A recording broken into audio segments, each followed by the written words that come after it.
बोलो जयकारा बोल मेरे श्री गुरु महाराज की जय। सभी गुरुमुख प्रेमियों से सब प्रेम जय सच्चिदानंद।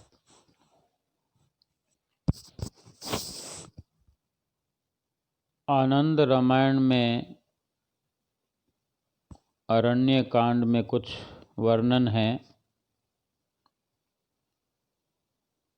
सत्संग के माध्यम से कि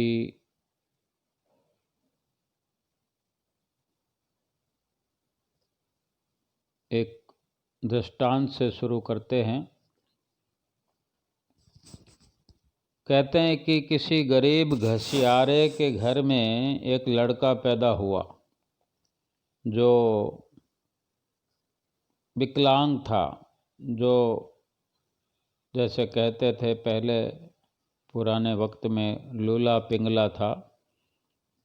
जब वो 5 बरस का हुआ तो माता पिता ने उसे बेकार और एक तरह से बोझ समझकर एक महात्मा जी की कुटिया में जाकर छोड़ दिया, उनके सुपुर्द कर दिया। वास्तव में शरीर से विकलांग था, पर वो एक पवित्र संस्कारी आत्मा था। कुटिया में पहुंचकर वो इस तरह से प्रसन्न हो रहा था जैसे वो अपने घर में आ गया हो। कुटिया में आने पर ऐसा लग रहा था, तो महात्मा जी ने उसका सत्कार किया और उसे अपना लिया।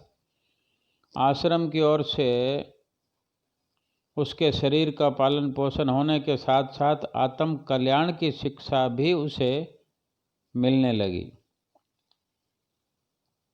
उस शिक्षा में गुरु का उपदेश जो होता था वो ये था कि प्रेमी निष्काम भावना से भजन भक्ति करो। यही शिक्षा मिलती थी हर किसी को। सत्संग में यही उपदेश मिलता था कि प्रेमियों निष्काम भावना से बिना किसी स्वार्थ के भगवान का भजन करो। भगवान से कुछ मांगना नहीं, भक्ति के बदले में। भक्ति के मार्ग पर चलते हुए जीव को माया अनेक लालच देती है, परंतु किसी भी मायावी लालच में सेवक को साधक को अटकना नहीं चाहिए, किसी बहकावे में नहीं आना चाहिए।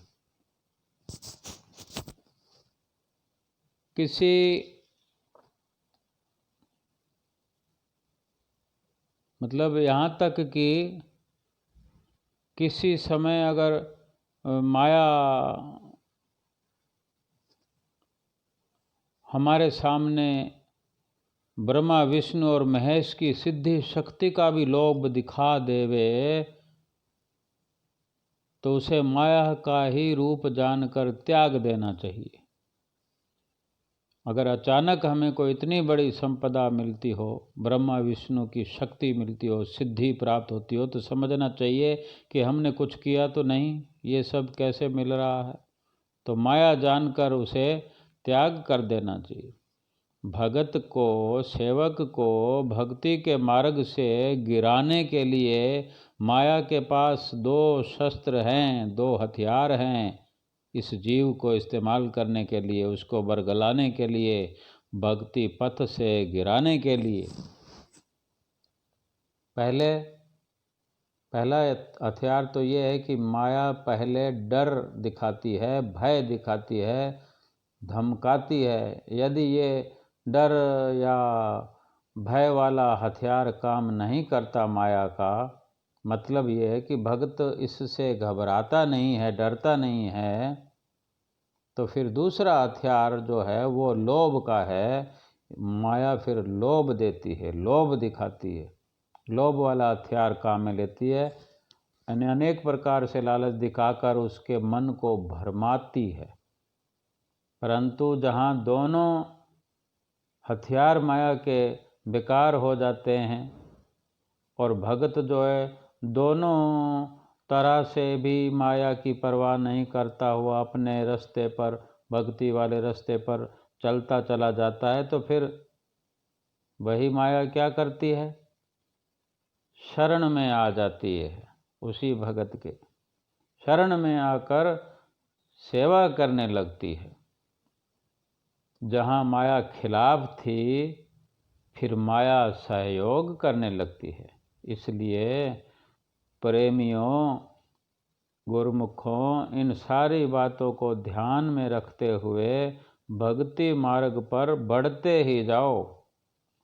ऐसा उपदेश हर समय सुनते सुनते उस लड़के की जो वृत्ति थी संसारिक पदार्थों से एकदम उपराम हो गई और उस पर सच्ची भक्ति का रंग चढ़ गया। क्योंकि एक तो वो संस्कारी आत्मा तो था ही, और फिर उसको उस आश्रम में जो उसको ठिकाना मिल गया, वहाँ पर गुरु का सच्चा उपदेश मिल गया, और नतीजा ये हुआ कि वो सच्ची भक्ति की वो ऐसी भक्ति करने लगा वो बच्चा बड़ा होते होते, तो उसकी सच्ची भक्ति की महिमा दूर दूर तक फैलने लगी। लोग फिर उस बालक के दर्शन करने के लिए आने लगे और सच्चाई तथा भक्ति के वास्तविक स्वरूप का अवतार समझकर उसके चरणों में झुकने लगे। जब इस प्रकार महिमा बहुत फैल गई तो स्वर्ग तक भी उसकी आवाज़ पहुंची। स्वर्ग से ब्रह्मलोक तक, ब्रह्मलोक से शिवलोक तक, और वहाँ से विष्णुलोक तक उसकी महिमा का वर्णन होने लगा कि मृत्युलोक में, संसार में एक संत का अवतार हुआ है जिसके दर्शन मात्र से ही मन को शांति मिलने लगती है। सो इस प्रकार महिमा को सुनकर ब्रह्मा जी, विष्णु जी और शिव जी को भी इस संत के दर्शन की इच्छा हुई। वे अपनी पत्नियों सहित मृत्युलोक में उतरे और उस संत के दर्शन पाकर बड़े प्रसन्न हुए।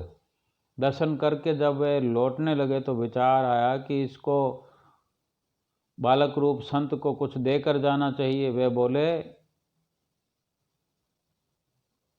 ब्रह्मा विष्णु बोलते हैं कि हे प्यारे, कुछ मांगो। ब्रह्मा विष्णु महेश कहते हैं, वो कहते हम तीनों ब्रह्मा विष्णु और शिव हैं। हम जहाँ भी जाते हैं यदि प्रसन्न हो जाते हैं तो हम कुछ न कुछ वरदान देकर आते हैं, इसलिए आप कुछ वर मांगिए। जो वर आप मांगोगे वही वर हम आपको दे देंगे। बालक रूप संत ने कहा, मुझे गुरु की आज्ञा है, कभी मांगना नहीं। मुझे यही सिखाया है कि भक्ति करनी है तो निष्काम भक्ति करनी है, कुछ भी मांग नहीं रखनी है। इसलिए आप इन चीज़ों का लोभ मुझे मत दो। वे बोले, ब्रह्मा विष्णु महेश, कि नहीं प्यारे, हम लोभ नहीं दे रहे हैं, ये हमारे दिल की भावना है कि हम कुछ देना चाहते हैं। ये सच है कि आपकी भक्ति को देखकर हम इतने प्रसन्न हुए हैं कि इस समय आप जो कुछ भी मांग सकते हैं मांग लो, हम देने के लिए तैयार हैं। वो बालक रूप संत ने मन में विचार किया कि एक तरफ तो गुरु का वचन है कि कुछ मांगना नहीं, और दूसरी तरफ ये सिद्धि शक्तियों के वरदान का लालच है। मालूम होता है कि ये सब माया का ही खेल है, क्योंकि ये सत्संग में वो बालक रूप संत सुनता था। वो सुनता था क्योंकि ये आने वाली बातों की चेतावनी श्री गुरुदेव ने पहले मुझे दी थी, अतः मुझे इन बातों में नहीं आना चाहिए। कि इतने में तीनों देव फिर बोले कि वत्स, कुछ मांगो। तब बालक रूप संत ने नम्रतापूर्वक हाथ जोड़कर कहा कि यदि आप अवश्य ही कुछ देना चाहते हैं तो जो कुछ मैं मांगता हूँ दीजिए। वे बोले, मांगो। तब उसने क्षमा मांगते हुए विनती की कि हे देव, मेरी इच्छा है कि आप कृपा करके लौट जाइए और मुझे बार बार कुछ मांगने के लिए न कहिए, क्योंकि मुझे गुरु की आज्ञा ऐसी नहीं है। अतः मैं यही कुछ आपसे मांगता हूँ। बस। ये सुनकर तीनों देव अति प्रसन्न हुए और अपनी संपूर्ण सिद्धि शक्तियाँ बिना मांगे ही उसको देते हुए प्रसन्न हो अपने अपने लोकों को चले गए। इसी का नाम है सच्चा वैराग, सच्ची भक्ति और गुरु आज्ञा का पालन। इसी वैराग का स्वरूप श्री भगवान लक्ष्मण जी को दर्शा रहे हैं, दिखला रहे हैं। भगवान श्री रामचंद्र जी महाराज भगवान श्री रघुनाथ जी से लक्ष्मण जी ने 5 प्रश्न किए थे, जिनमें से 3 प्रश्नों के उत्तर जो रघुकुल नायक श्री रामचंद्र जी महाराज ने दे दिए। और उसमें क्या था कि भक्ति का स्वरूप और ईश्वर और जीव में क्या भेद है। और 2 प्रश्नों के उत्तर और हैं, वो हैं कि रघुकुल मणि प्रभु श्री रामचंद्र जी महाराज फरमाते हैं, माया ईस न आप कहूँ, जान कहिए सो जीव, बंध मोक्ष प्रद सर्ब पर, माया प्रेरक शिव। कि वास्तव में ये जीव परम पिता परमात्मा का अंश है और उसी परमेश्वर का ही रूप है, परंतु भूल और भ्रम के कारण मालिक से अलग होकर जीव बन गया है। संत महापुरुष इसकी खोई हुई वास्तविक अवस्था लौटाते हैं, अर्थात माया की जो गुलामी है उससे मुक्ति दिलाकर माया का स्वामी बना देते हैं और इस जीव को इसके निज घर में पहुंचाते हैं, जो कि मायापति भगवान का निज धाम और निवास स्थान है। जब तक ये अपने आप को माया का स्वामी नहीं जान पाता तब तक ये जीव ही है, परंतु ज्यों ही इसने अपनी वास्तविक अवस्था को, अपनी असलियत को पा लिया तो ये माया की गुलामी से मुक्त होकर बांधने छोड़ने वाला, सबसे परे और माया को आज्ञा देने वाला ईश्वर बन जाता है। आगे रामचंद्र जी महाराज फरमाते हैं, धर्म ते बिरति जोग ते ज्ञाना, ज्ञान मोक्ष प्रद वेद बखाना, जाते वेग द्रवऊँ मैं भाई, सो मम भगति भगत सुखदाई। यानी धर्म से विराग होता है, योग से ज्ञान होता है और ज्ञान से मोक्ष पद मिलता है, ऐसा वेदों में भी कथन है। और हे लक्ष्मण, जिससे मैं शीघ्र प्रसन्न होता हूँ, भगवान कहते हैं लक्ष्मण को उपदेश देते हुए कि मैं जिससे प्रसन्न होता हूँ वो है मेरी भक्ति, जो भक्तों को सुख देने वाली है और मुझे प्रसन्न करने वाली है। यानी चौपाई में जो वर्णन है वो एक गूढ़ भेद लिए हुए, उसमें एक गूढ़ भेद है जिसको विचारवान गुरुमुख जन ही समझ सकते हैं। आप जैसे गुरुमुख जो नित्य प्रति सत्संग से जुड़े हुए हैं, वो कौन सा गूढ़ राज है? वो ये कि धर्म से वैराग उत्पन्न होता है, वैराग से योग और योग से ज्ञान और फिर ज्ञान से मुक्ति। ये शब्द बहुत विचारने योग्य हैं। प्रभु फरमाते हैं कि धर्म से वैराग की उत्पत्ति होती है, अर्थात धर्म वास्तव में वही है जिसके करने से संसार से वैराग उत्पन्न हो जाए, उपरामता हो जाए, और विपरीत इसके जिस धर्म को धारण करने से संसार और माया के पदार्थों से मोह व अहंकार की उत्पत्ति हो। धर्म करके हमारे अंदर अगर अहंकार होता है तो फिर वो धर्म धर्म नहीं रहता। अब देखना ये कि संसार में कितने ऐसे लोग हैं जो भगवान श्री रामचंद्र जी महाराज जी के सिद्धांत के अनुसार धर्म के वास्तविक स्वरूप को समझते भी होंगे, कितने एक समझते हों।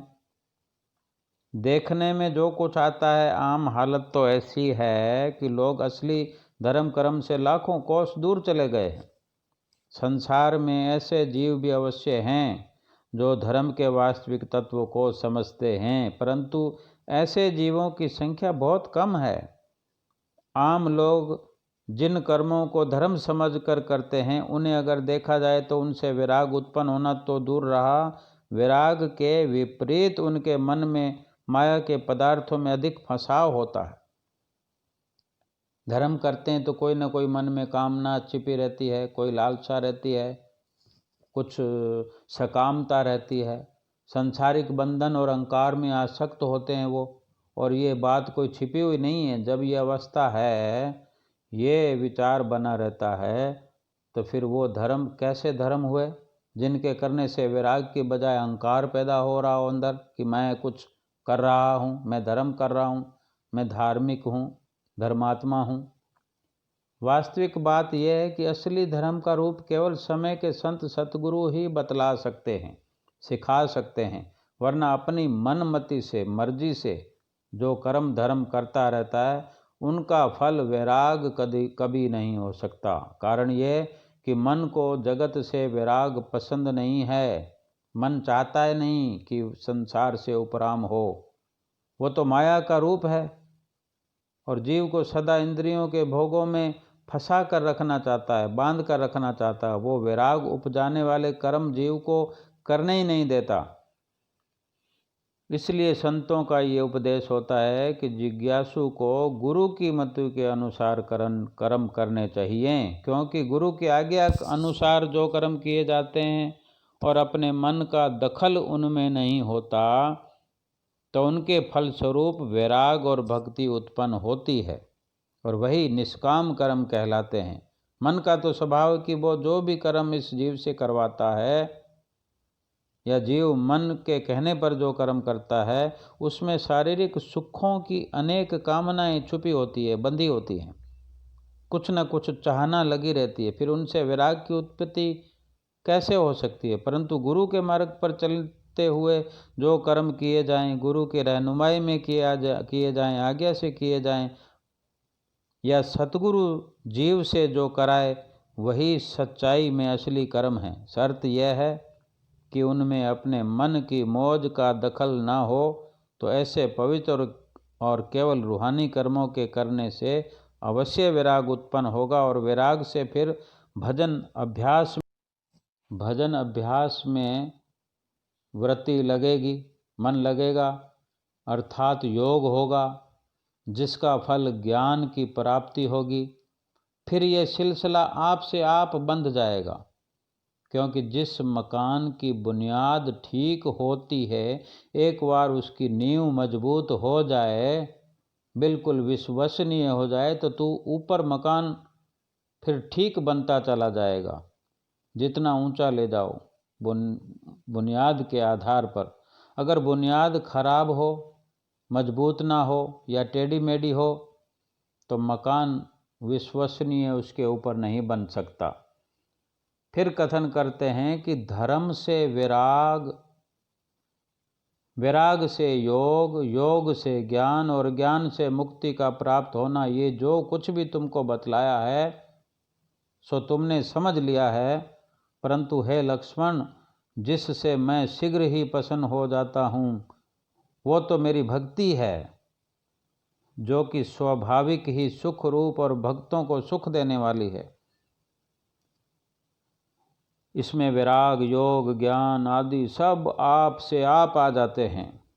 ये दो तरीके होते हैं। भगवान जो प्रकाश डाल रहे हैं वो यही है कि अगर कोई भक्ति करने वाला भक्त है तो उसमें ये ज्ञान, विराग सब कुछ अपने आप आ जाते हैं, ये करने की ज़रूरत नहीं पड़ती। अतः भक्ति कैसी है, भक्ति का भी वो बतला रहे हैं। सो स्वतंत्र अवलंब न आना, तेहि अधीन ज्ञान विज्ञाना। भक्ति तात अनुपम सुख मूला, मिलई जो संत हो ही अनुकूला। वो भक्ति स्वतंत्र है, उसे ज्ञान विज्ञान आदि किसी दूसरे साधन का सहारा नहीं लेना पड़ता। ज्ञान विज्ञान तो उसके अधीन हैं। हे प्यारे लक्ष्मण, भक्ति अनुपम और सुख की मूल है, सुखों की जड़ है, परंतु वो मिलती कहाँ से है? जब परिपूर्ण संत मिल जाएं, फिर वो संत दयाल हो जाएं, तब भक्ति की प्राप्ति होती है। ये कार्य धूर्धाम से उन्हीं को सौंपा गया है और इस अनमोल दात के खजाने की चाबी संतों के पास ही है। मतलब ये कि ये जीव, यदि जीव भक्ति की संपदा, भक्ति का धन पाना चाहता है तो उसे संतों के द्वार पर जाना चाहिए और उन्हें प्रसन्न करने का साधन करना चाहिए। जब वे प्रसन्न होकर दयाल हो जाएंगे तो भक्ति की अनमोल संपदा से उसे निहाल कर देंगे। कितना भक्ति जोग सुन अति सुख पावा, लक्ष्मण प्रभु चरणन सिर नावा। इस प्रकार भक्ति योग का प्रसंग सुनकर लक्ष्मण जी ने बहुत बहुत सुख माना और सीता रमण श्री रघुनाथ जी के चरणों में सिर निवाया। प्रभु श्री रामचंद्र जी महाराज ने कितना सुंदर उपदेश दिया है कि भक्ति की प्राप्ति का साधन संत महापुरुषों की शरण संगति है, उनकी प्रसन्नता है। अगर जिन्होंने संतों को प्रसन्न कर लिया, भगवान फिर उन पर प्रसन्न हो जाते हैं। वास्तव में यही जीवन का सार है, जिससे होता उद्धार है और मिलता सुख अपार है। अतः धन्य है वे गुरुमुख जन, पूर्ण सतगुरु की शरण ग्रहण कर आप जैसे विरले वेले जो भजन भक्ति के श्रेष्ठ व महत्वपूर्ण कार्य को करने में संलग्न हैं। ऐसे गुरुमुख ही जीवन का सच्चा लाभ उठाते हैं और अपने जन्म को सफल कर जाते हैं। बोलो जयकारा, बोल मेरे श्री गुरु महाराज की जय।